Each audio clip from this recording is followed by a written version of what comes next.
Jai Hind everyone, this is Varsha Dubey. Welcome you all in my social science class. आज के इस video में हम क्या डिस्कस करने वाले हैं? आज हम पढ़ेंगे चैप्टर 3 क्लास 9th हिस्ट्री का एक अलग टॉपिक से, and that is ordinary people and the crime against humanity. In the previous video we had discussed that Hitler and his Nazi party used different propaganda to attract people towards their ideology. They used radio, posters, movies and other print media to prove themselves right and created hatred for Jews among the people. उन्होंने different strategy अपनाई. उन्होंने किसने? Hitler और उसकी Nazi party के जो लोग थे, बहुत सारे प्रोपेगेंडा, बहुत सारी स्ट्रेटजीज अपनाई अपनी आइडियोलॉजी को सही प्रूव करने के लिए, लोगों को अपनी तरफ अट्रैक्ट करने के लिए, पीपल सपोर्ट गेन करने के लिए, है ना.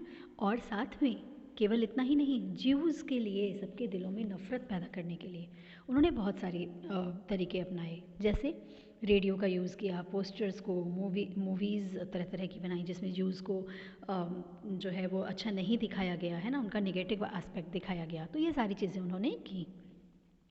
Here we will discuss that what was feeling and reactions of the common people of Germany at that period, या फिर कह सकते हैं एट दैट टाइम. अभी हम ये डिस्कस करेंगे कि जब हिटलर और उसकी पार्टी के लोग ये सब कुछ कर रहे थे जर्मनी में, तो एक ऑर्डिनरी पीपल, एक कॉमन पीपल क्या सोच रहा था. We'll discuss with the perspective of different groups of Germany.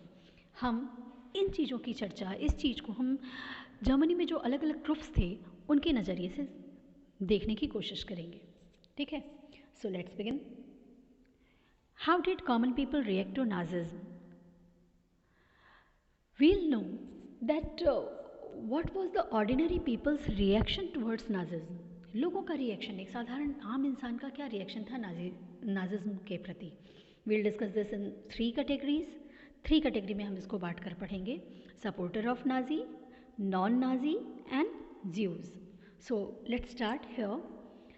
Supporter of Nazi, पहली कैटेगरी हम बात करते हैं. Supporter of Nazi. Nazi ideology was over ruling their mind. देखिए, many saw the world through Nazi eyes and spoke their minds in Nazi language. There were many followers of Nazi ideology who supported the opinion of his party, of this party, है ना. Germany में उन दिनों Nazi ideology जो थी वो लोगों के दिमाग में हावी थी. लोग इसी नज़रिए से, उनके ही नज़रिए से देख रहे थे, बोल रहे थे. उनका बोलने चालने का ढंग, सोचने का तरीका, मतलब पूरी तरीके से माइंडसेट को जो था नाजी पार्टी ने लोगों के, मैक्सिमम लोगों के कंट्रोल कर रखा था. जो नाजी आइडियोलॉजी के फॉलोअर थे, जो सपोर्टर्स थे, वो सपोर्ट कर रहे थे ब्लाइंडली हिटलर और उसकी पार्टी को. नेक्स्ट है created hatred and anger against those who looked like Jews. यानी the Nazi supporters fueled anger and hatred towards Jews, है ना. जो नाजी सपोर्टर्स थे वो क्या, उनके मन में, उनके दिलों में नफ़रत भरी थी, है ना. वो नफ़रत करते थे, वो जलन की भावना थी उनके मन में. किसके लिए? ज्यूज़ के लिए, है ना. दे फील्ड हैंगर एंड हेट्रेड, और जलन ही नहीं, क्रोध भरा हुआ था, घृणा, नफ़रत की नज़र से उनको देखते थे. They praised Hitler and his party. वो किसकी तारीफ़ करते थे? सिर्फ और सिर्फ हिटलर और उसकी पार्टी की. नेक्स्ट है houses of Jews were marked as suspicious, never reported. देखो, Jews were excluded by the Nazi supporter. ये तो मैंने आपको कल बताया था, मतलब इसके पहले वीडियो में हमने बताया था. स्टेप्स टू जो था ना, क्या एक मेरा इसके पहले का वीडियो था, स्टेप्स ऑफ एक्सक्लूज़न, ऐसे कुछ करके. तो उसमें मैंने आपको ये बताया था कि कैसे वो पहले क्या करते हैं, पहले लोगों को धीरे धीरे एक्सक्लूड करना शुरू करते हैं, उनको एक जगह पे कंसंट्रेशन कैंप में इकट्ठा करना शुरू करते हैं. ठीक है. फिर सेकंड स्टेज में वो कहते हैं कि आप इस जगह पे रहने, ये पब्लिक प्रॉपर्टी पे आपका अधिकार नहीं है, है ना. जो स्टेज फर्स्ट था एक्सक्लूजन का. सेकंड है गेटोसाइजेशन करते हैं, और स्टेज थर्ड में एनिलेशन, यानी उनको ये कहते हैं that you have no right to leave. तो इस तरीके से स्टेप बाय स्टेप धीरे धीरे उनके खिलाफ जो उनकी नफ़रत थी वो इतनी ज़्यादा प्रबल हो जाती है कि वो ज्यूज़ को बिल्कुल भी जर्मनी में रहने देना नहीं चाहते, है ना. houses of Jews were marked as suspicious and neighbors reported, यानी Jews were excluded by the Nazi supporter.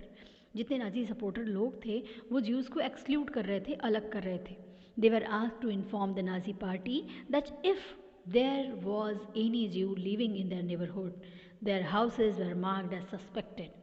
हर एक लोगों को ये कह रखा था नाजी पार्टी और उसके लोगों ने कि अगर आपको डाउट भी होता है ना कि आपके आसपास के घर में कोई ज्यूज़ फैमिली रह रही है या कोई ज्यूज़ रह रहा है, तो आप उस हाउस को सस्पेक्टेड मार्क करो और तुरंत इन्फॉर्म करो ताकि उन्हें एक्सक्लूड किया जा सके. नेक्स्ट है, they believe that Nazism would bring prosperity and improve general wellbeing. है ना, क्या सोचते थे? They thought that each and every action of Hitler was right and only because of that Germany will became a strong nation and there will be prosperity everywhere. क्या सोचते थे Nazi party और उसके सपोर्टर या Hitler और उसके supporter कि केवल और केवल हिटलर सही है ना, और जर्मनी के लिए जो भी वो करेगा वो अच्छा होगा. सिर्फ हिटलर और नाजी पार्टी ही जर्मनी को एक स्ट्रॉन्ग नेशन के रूप में खड़ा कर सकती हैं और प्रॉस्पेरिटी ला सकती हैं. अगर हिटलर और उसकी पार्टी नाजी पार्टी रही तो जर्मनी जो है वो फिर से प्रॉस्परस नेशन हो जाएगा. ठीक है, ये तो हमारी पहली कैटेगरी हो गई. Now we'll talk about the non Nazis. है ना, non Nazis organized active resistance against Nazism, braving police, repression and death. इसको ऐसे समझो, देखो नॉन नाजीज क्या, not every German was Nazi, many were against him. जितने भी जर्मन थे ऐसा नहीं था कि सारे के सारे नाजी पार्टी को ही सपोर्ट करते थे. बहुत से सारे ऐसे जर्मन्स भी थे जो कि नाजी पार्टी के खिलाफ भी थे, है ना, उनको नॉन नाजीज़ कहते थे. तो non Nazis, but the non Nazis were few in number, लेकिन इनकी संख्या तो बहुत कम थी. They actively resist means they raise their voice against the injustice happen to them but ultimately had to suffer to death. जो non Nazis थे जैसे ज्यूज़ वगैरह, इनके खिलाफ जितना भी टॉर्चर, इनको जितना सप्रेस किया जा रहा था, जाहिर सी बात थी कि ये उसको कभी भी पसंद नहीं करती नाजी पार्टी को और उनके तरीके को, और ये उनसे चिढ़ते थे.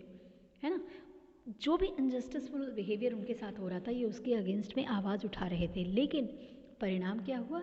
They had to suffer to death. उनको रिप्रेशन और डेथ झेलना पड़ा. गैस चेम्बर्स में ले जा करके या और अलग अलग तरीके से उनके साथ उनको प्लान तरीके से मर्डर किया जा रहा था उनका.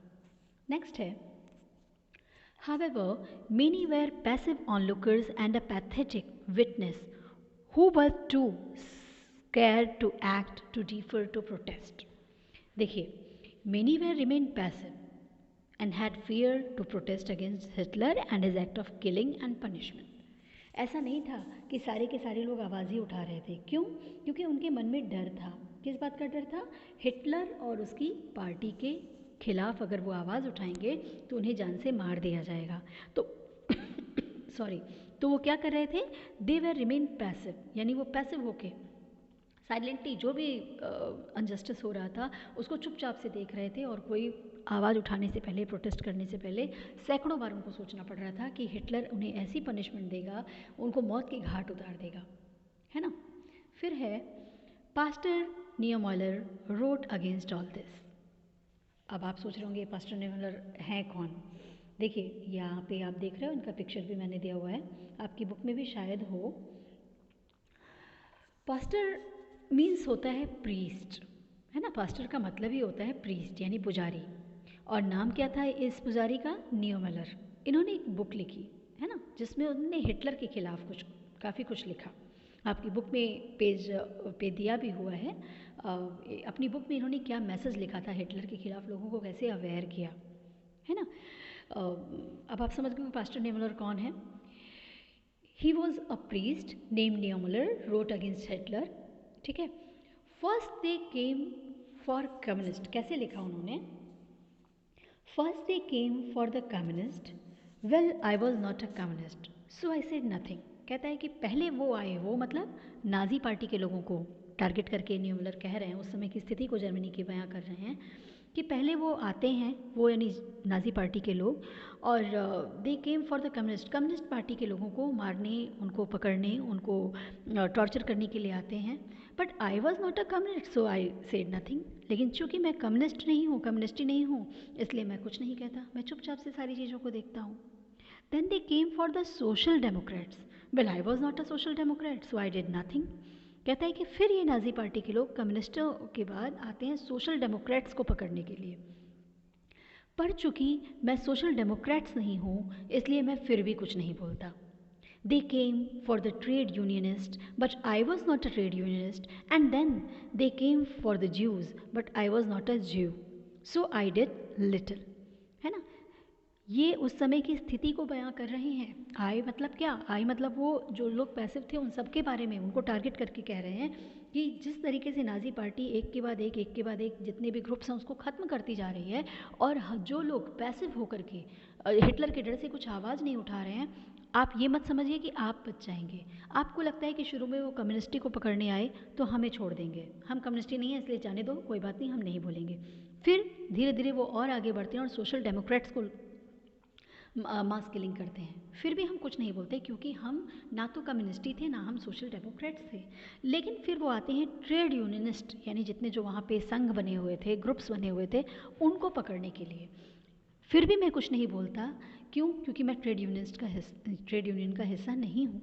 फिर वो आते हैं ज्यूज़ के लिए, बट आई वॉज नॉट अ ज्यू, सो आई डिड लिटिल। तो भी मैं शांत रहता हूँ, मैं ज्यूज़ नहीं हूँ इसलिए ठीक है, ज्यूज़ को ले जा रहे हैं ना, हमको क्या। Then when they came for me, there was no one left who could stand up for me.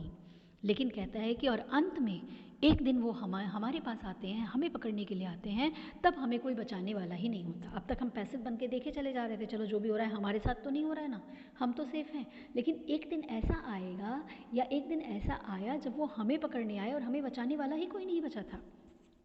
He said that when Nazis came to capture communists, we remained inactive as we were not communist. Then they came for social democrats. Again I said nothing against him because I was not a social democrats. Then they came for trade unionists, or after that Jews, but still I remained neutral because I was not among them. But at last when they came to me, there was no one who could support me, who could defend me. है ना। तो न्यूमलर was a resistant fighter, वो Nazi party के खिलाफ आवाज़ उठाने वाला एक फाइटर था, है ना। Through his poem he wanted to give a message to the people that they must protest और raise voice against the brutal act of Nazi committed against people. वो अपनी इस पोएम के थ्रू, अपने इस मैसेज के थ्रू लोगों को अवेयर कर रहा था कि आप उठो जागो और हिटलर के खिलाफ आवाज़ उठाओ, उसके ब्रूशल एक्ट के खिलाफ, जो वो लोगों के लिए, जो ब्रूशल एक्ट नाजी और उसकी पार्टी के लोग जो कमिट कर रहे हैं, जो लोगों को लगातार मार रहे हैं, उसके खिलाफ अगर आप आवाज़ नहीं उठाओगे तो एक दिन ऐसा आएगा कि जब आप और हम भी नहीं बचेंगे। ठीक है।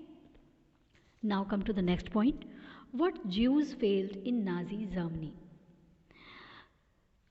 What Jews failed in Nazi Germany? Carlotta Bernadette wrote in Third Reich of Dreams. देखिए, अब यहाँ पे ये बात आती है कि नाजीज़ जो थे वो जर्मनी में, जो नाजी पार्टी के जो भी लोग जो एक्ट कर रहे थे, जो कमिट कर रहे थे ज्यूज़ के खिलाफ, जो ब्रूशल एक्ट कर रहे थे, उसके खिलाफ ज्यूज़ क्या सोच रहे थे, उनके मन में क्या चल रहा था। देखिए, यहाँ पे जो नाम दिया है ना, Charlotte Beradt, she was a novelist, है ना, वो नावल लिखने वाली एक लेडी थी, who wrote the dreams of Jews in her book the third Reich of dreams. उनकी ये बुक थी, देखो यहाँ पे इमेज भी दी हुई है, जिसमें उन्होंने जो ज्यूज़ थे उनकी फीलिंग्स लिखी हुई है नाजी पार्टी के लोगों के लिए, कि ज्यूज़ क्या फील करते थे उन दिनों, उनकी क्या फीलिंग थी हिटलर और उसकी पार्टी के प्रति।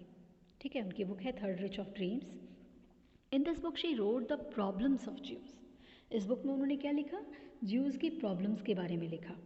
ठीक है, she wrote the problems of Jews in an imaginative way of that period. मतलब being a Jews, how had you feel at that time या एट दैट पीरियड, ये सारी चीज़ें उन्होंने कल्पना के उस पर बेस पर लिखी, काल्पनिक तरीके से। नेक्स्ट पॉइंट है, all the stereotype images published in Nazi press haunted Jews, यानी कि hooked nose, black hair and eyes, और Jews looks and body movements, मतलब सारी जितनी भी उस समय की मीडिया थी, मूवीज़ थी, उसमें नाजीज़ जो थे वो ज्यूज़ को कैसे दिखा रहे थे, उनके लिए एक स्टीरियोटाइप इमेज लोगों के मन में डाल रहे थे कि वो ऐसी नुकीली नाक होगी, इनके बाल काले होंगे, आंखें बड़ी बड़ी होंगी और ये बड़े हॉरिबल देखने में होंगे, है ना। ज्यूज़ के बारे में इस तरीके का सारा प्रोपेगेंडा फैलाया जा रहा था।